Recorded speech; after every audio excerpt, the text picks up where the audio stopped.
everyone, it's Nicole and I'm here with another layout using my page kits, and this page was done at the crop. Now this particular page kit, it was a basic gray pattern paper and all the layering for the photo is done. Like all those layers that you see on the background, they're just printed on the background. There's not really any layers there.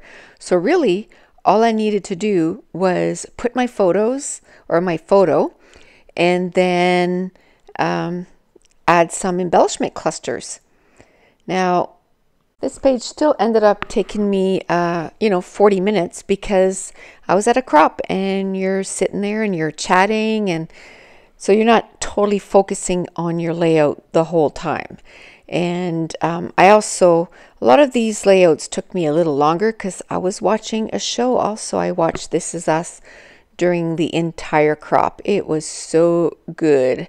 And that is definitely one show. I'm not big on rewatching shows. Like I'm not big, to go back and watch 24 again or go back and watch Grey's Anatomy from the beginning, anything like that. Usually when I watch a show, I'm done. I liked it, but I'm done with it. But This Is Us is definitely a show that I'm going to watch again. But anyway, back to this. I cut down my 4x4 photo just so that it would fit right inside that Polaroid photo or Polaroid thing that was on my layout. And again, it's printed there. So I had to cut down the white mat that was around the photo because it wasn't going to fit inside that Polaroid. So what I did was I just remounted it on some white cardstock just because I wanted that white edge.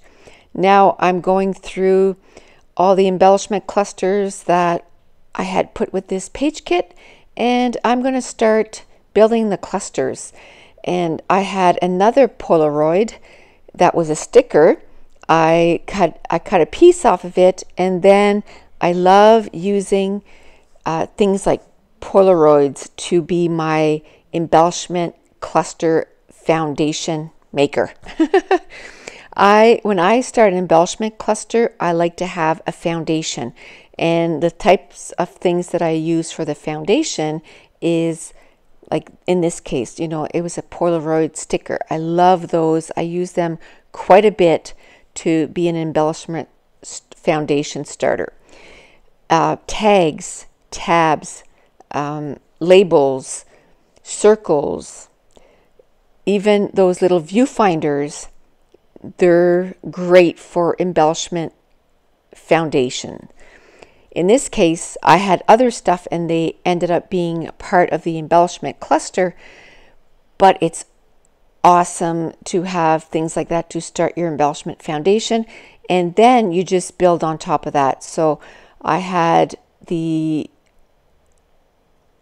Polaroid, and then I added a little viewfinder, and then I added another sticker right over top.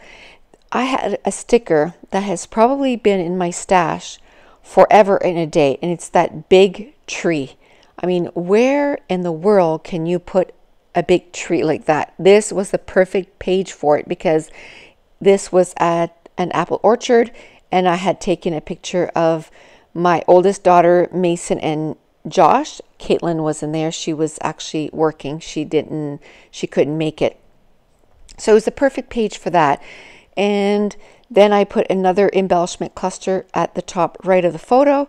There was already a label printed there, so I used that as my embellishment foundation.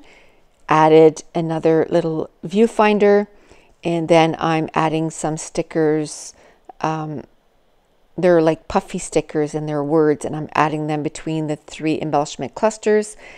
And I'm just going through everything that I had set aside for this page kit, and I'm just dividing it in between the three clusters.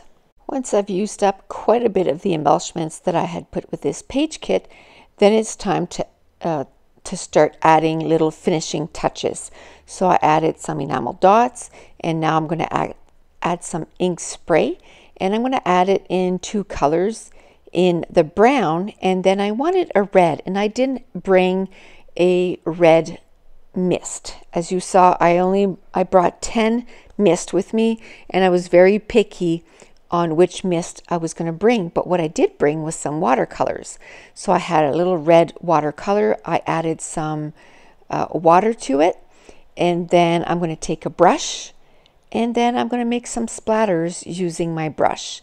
And that's one thing that you can do, is when you go to a crop like that and you want, multiple colors for your mist, just grab a thing or 2 of watercolor, and then just add a little bit of water and then a paintbrush, and you can add some little spray mist dots to your layouts.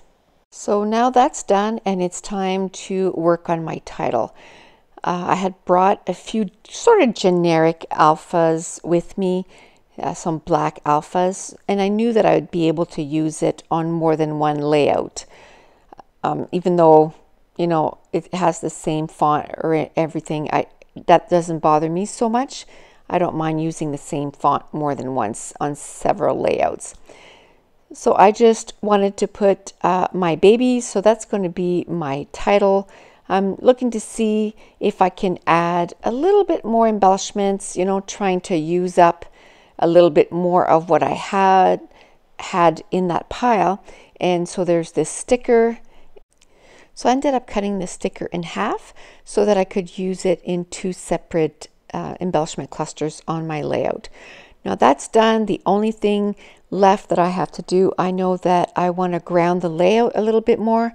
So I'm going to cut about 1/8 of an inch around a couple of sides of the layout. I didn't know if I wanted to mat it on white, but as you can tell, you can't even really see the difference. So I decided, nope. I went and got a black cardstock, and then I'm going to add some ATG to the back, and I'm going to glue it down to the layout, and that's going to complete this layout. This was a super quick layout, another 40-minute layout. The layouts came together super quick, having all these page kits already. So if you're new to my channel, don't forget to hit subscribe, and if you're enjoying these videos, if you would mind giving me a thumbs up, and we will talk to you next week. Thanks for watching. Bye.